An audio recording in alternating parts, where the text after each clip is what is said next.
right. Thank you for coming today to hear about how to fully be optimized as a human. This is the Optimized Human podcast. I'm Otto Stupka, and today we have a special guest, Dan McCarthy, physician assistant, PA extraordinaire. Thanks for joining us, Dan. I'm happy to be here, Otto. Thank you for having me. Definition for you of what is an optimized human? Optimized human. I think an optimized human is someone who has taken the time and met with a medical professional to look at their nutrition, look at their gut, look at their sleep, look at their exercise, look at all of the important aspects that contribute to or detract from your longevity. And if you can do everything in your power to leverage the techniques that we're able to talk about, you then have the opportunity to become an optimized human. Okay, well, we're going to hear from you what that means. All right. And that's really what our focus is, because you come from that background, but you didn't start there. I did not. I was talking I did, and I didn't. I did and I didn't. It was I like to sort of share how that worked out. But you learn some things, and then you learn some other things, and then you learn some things maybe you learned were not so good. So I'm just curious, take us back a step, because we're going to be getting into some questions about, peptide therapies, but really understand your background. Okay. Because you weren't always in this, especially. I always look at people in this arena now. You didn't start there. Yeah, no. Well, really it started with an interest in first aid and Boy Scouts when I was probably a preteen and teenager. I had an aptitude towards, first aid and helping people, and so those types of skills always just came very naturally to me. And then at a point when I joined the Navy, I decided I wanted to be a medic. It just seemed like a logical fit, and so became a medic. I excelled at being a medic in the military. Did a wide variety of roles. Learned a number of things all over the world. Yeah, all over the world. Yeah. I mean, I've been down to Australia. I've been to Europe. I've been to Africa. It's been saw some pretty cool things. Some pretty not so cool things, but that's all part of life. And then you got back to where we are. And then now I got back Atlanta. and then I got back to the States and was stationed in Florida. I got an education. My undergraduate education, I thought I wanted to be a doctor, and then got steered towards becoming a PA. Found Emory, went to PA school at Emory. I started at like 30 years old, and then graduated in 2007. And so, you in medical school, you learned the Western model of how to treat, disease, the disease processes, how to identify like when things get worse, and surgically manage and what have you. So did you go into a practice with? I went out of Emory. It was as a general, family practice program, and then I went to work for a family practice clinic, in an underserved area, and basically learned how to do. So as a PA, for people that don't quite understand, because you hear a nurse practitioner, you hear a PA, mid-level, what kind of define what that is for people? Because a lot of times people go into a general practice and there's PAs. Or they don't really know. PAs. Yeah, well, I would say basically nurse practitioners, physician assistants were categorized as mid-level practitioners. We have licenses to practice medicine.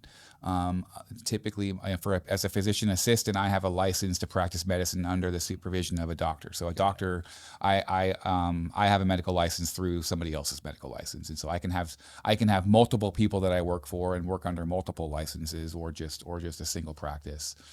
Or a single practice with multiple providers within that practice. So and you could set up your own. I can set up my own. Right? Yeah, I can be independent. I just need a medical director. You can write prescriptions. I can write prescriptions. I have prescriptive authority. I can order tests. I can order, I can refer for specialty care. I can do minor surgical procedures, suturing, like the wide variety of injectables, any pretty much any treatment that you can get done in a doctor. I'm able to do that.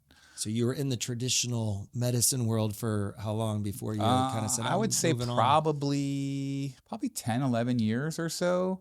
I did family practice and urgent care, and then transitioned into vascular medicine for several years.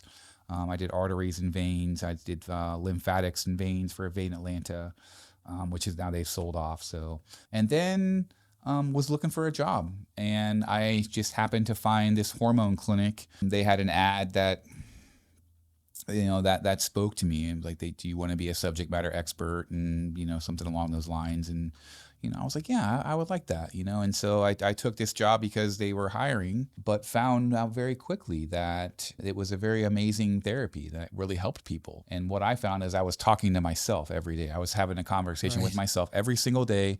This guy was telling me my problems. I would do his labs, do some blood work, get him on a program. 2 months later, that same guy was not the same guy that came into my office at the first time. You see that enough times and you think to yourself, well, like maybe I could be that guy too. If I think I'm him, maybe I have the same problem as him.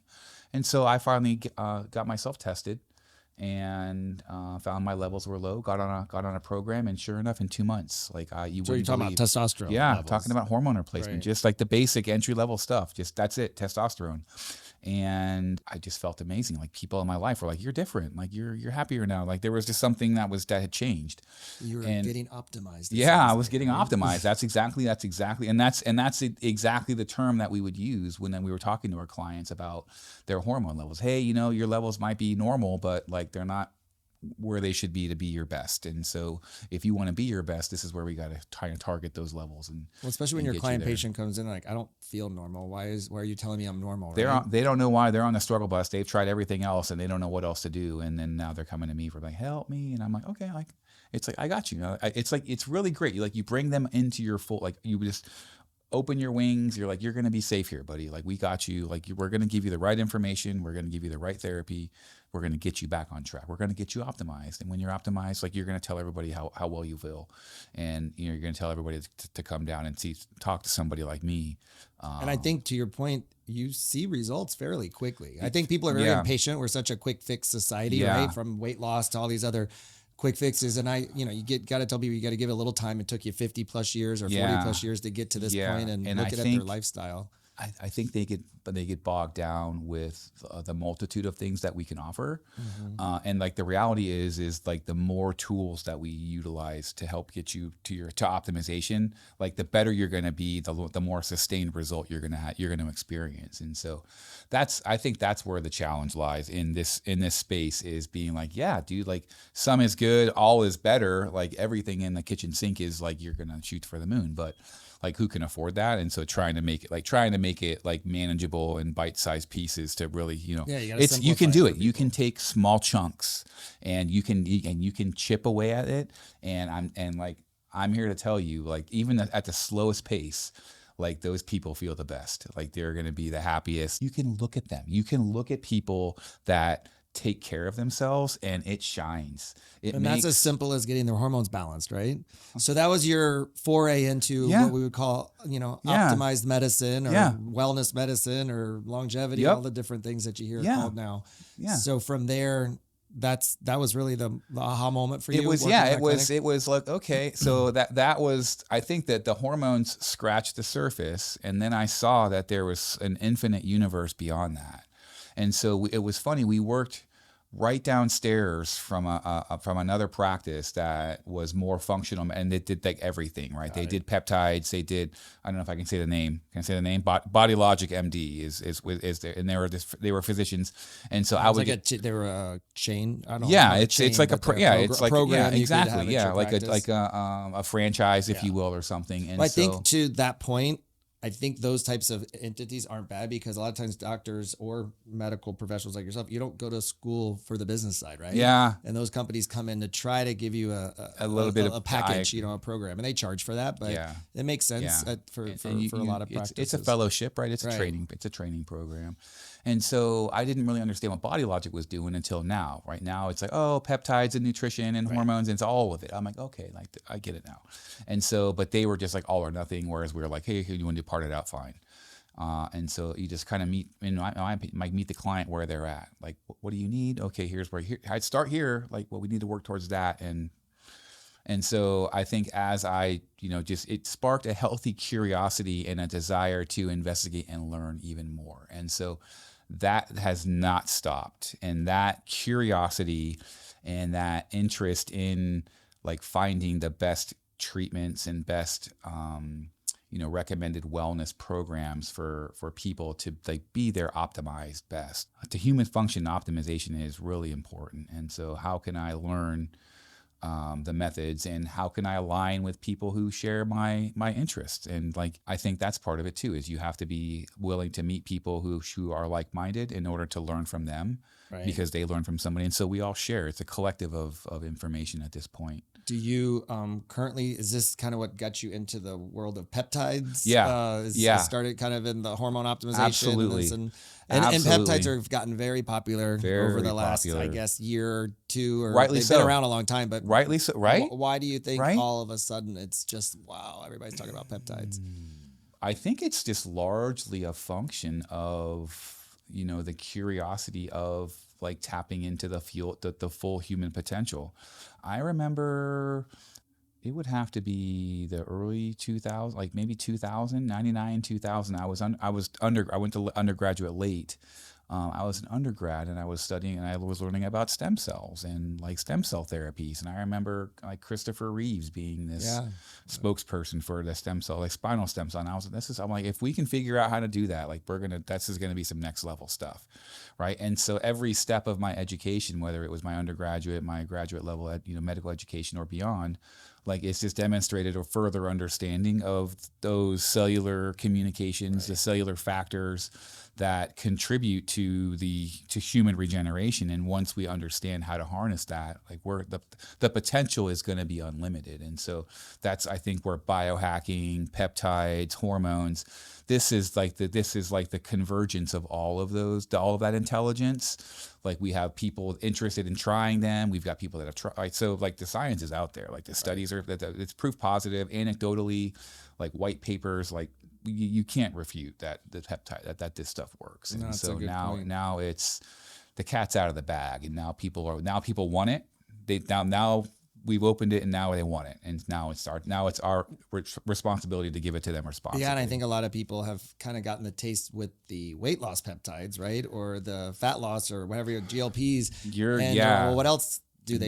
Exactly, and it's funny that you say that, because I've had several patients asking me like, well, they're suspicious of how long they've been around, and I'm like, well, insulin's been around for an awful long time. We've known about like the thymosins since like probably the 60s. So we've known about peptides for a long time. We just, for the longest time, we didn't know what an exosome was. Correct. We didn't know what was in those little blistery looking things inside the cells. That's just an air bubble or whatever. Right. No, and for those that probably don't even know what an exosome is, that's right. To explain real quick what exactly. an exosome the is. Exosome is a nanoparticle that is effectively an avatar of our body's stem cell.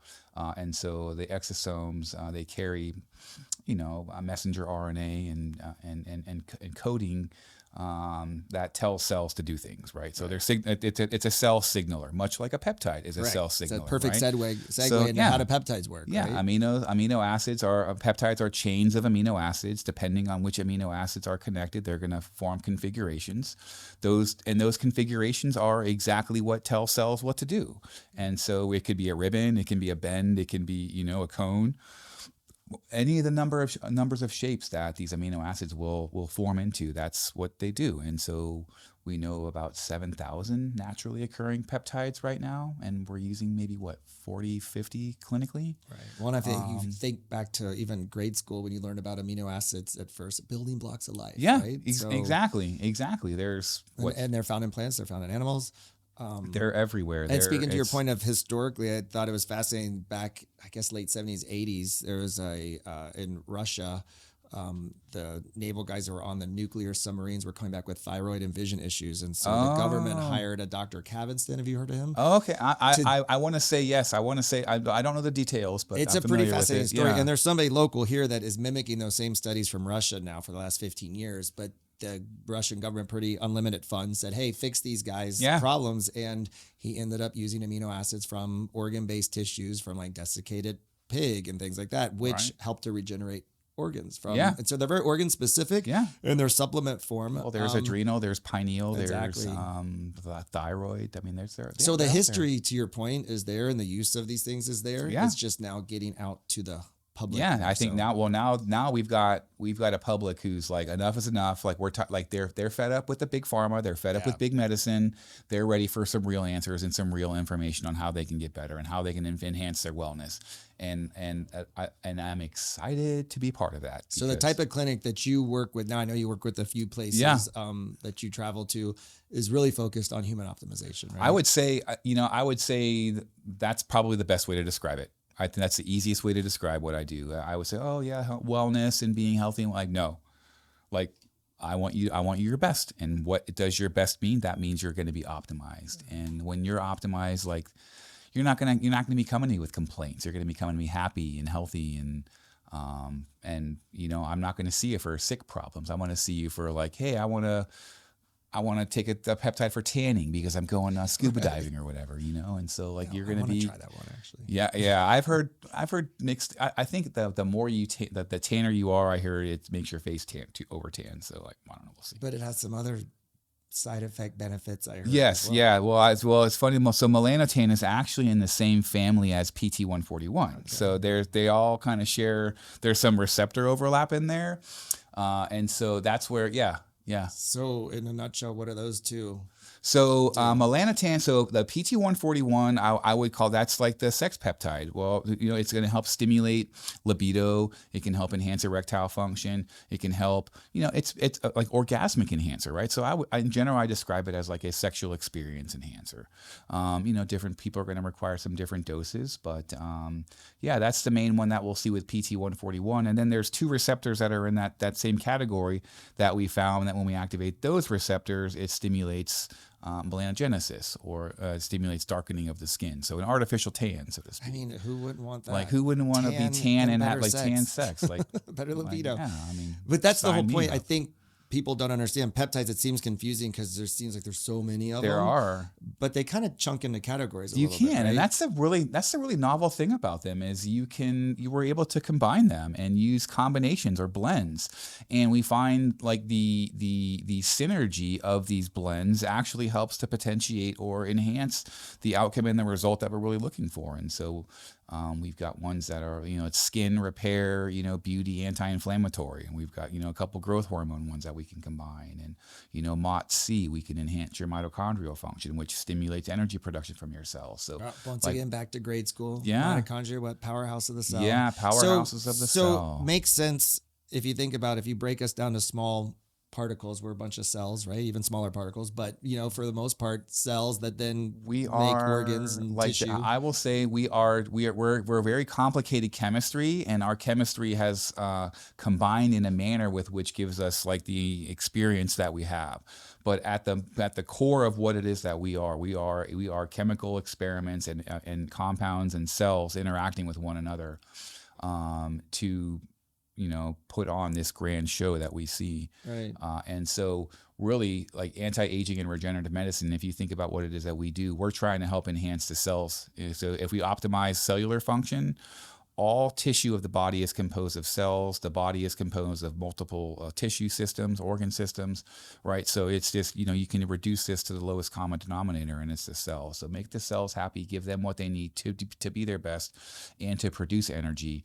And, you know, usually the rest is going to fall into place very nicely. And so back to what you were saying earlier, from a peptide standpoint, a lot of them, when you think about big pharma and controlling the narrative, trying to control the narrative with like the GLPs and the weight loss peptides, you had an opportunity to take a look at another avenue for peptides other than just pharmacies, right? Yeah. And so you begin to, you know, as you begin to understand really what are these molecules that what are we using? We're using things that occur naturally. And like, as I understand, like, you can't like patent and monopolize things like that or monetize that. And so, you know, we're available for us all to use. And so if you treat them more like a supplement, I'm supplementing somebody's health when I use peptides. I don't have the ability to use an FDA, you know, moniker associated with this. No, I don't have that. And that's okay. Well, we don't need that. Right. Much like we don't need approval to, you know, recommend that you take vitamin C or zinc or. Yeah, well, you can go into a local health food store and you can buy all this crap. Amino acids. You can buy amino acids off the shelf down there that say similar things, but you know, you're not 100% sure what you're getting here. You know, through the channels that we've established and that we are sources in our network of procurement, we're able to ensure that we're getting quality ingredients and, you know, and that pure was directly with the lab. But you were a little at first hesitant on the whole lab option. Yeah, right? I think not understanding, you know, not having being very risk averse. Mm-hmm. I think it's certainly healthy for any clinician to have some skepticism, and B, like, I don't want to go to jail. Right. Like that's real, because I know doctors that have gone to jail for doing stupid stuff, and it's like I don't want to be one of those people. So like I'm not cool with that. And so I want to make sure that what I'm doing is like will pass muster, and that someone won't be like, okay. And so I wanted to make sure that I understood what research only peptides really truly meant. And once I was able to wrap my head around that, it was a very simple process, because you treat it much like you would the regenerative medicine space, like with stem cells, which is how I initially got into this industry in the first place. So that's what I convinced myself when I first started in it. So why would this new thing in this same space be any different? And the more I looked at it, like the more like it fell into place, and I was like, this makes sense. It's the same thing. Now we can just describe it in the same way. And then you met a lot of other collaborative providers. A lot of other collaborative providers, and then now we have this landmark case in Utah. Tell me like about the that. Utah. So the Utah case basically states that you're able now to market regenerative products, stem cells, and what have you, whether it's donor or autologous. Simply by stating that there's no FDA approval for this. You just make that aware. You state that, make no claims that it's going to do anything, and then you're pretty much free and clear. And so that's sounds like consenting. Informed your consent. It's important, informed consent, right? I think that's the most important part of if we're embarking upon this. Let the client decide for their health, right? It's not for me to tell you. It's for me to facilitate the information and allow you to make a decision on your own health. Like I want to give you some governance on like your ability to like.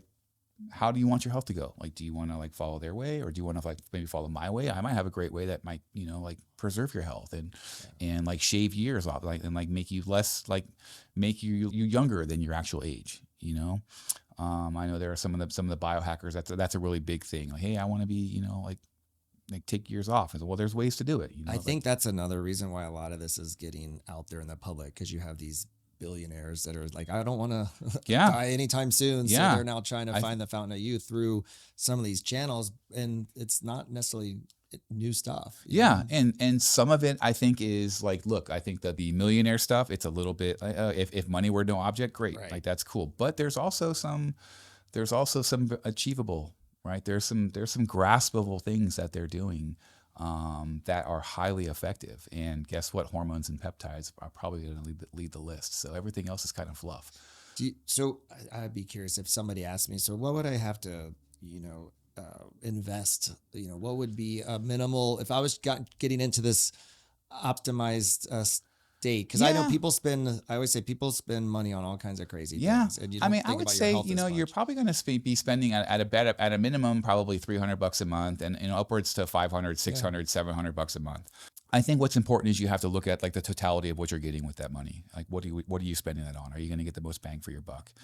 Because you can spend it and waste it, and you can spend it and be very efficient. And I think that's where having the professionals and educated people can help you decide what's the best spend for that dollar. Like if I spend $5,000 on this right now, is this like, what's my 5 years from now? Am I gonna notice any difference by doing this? Yeah.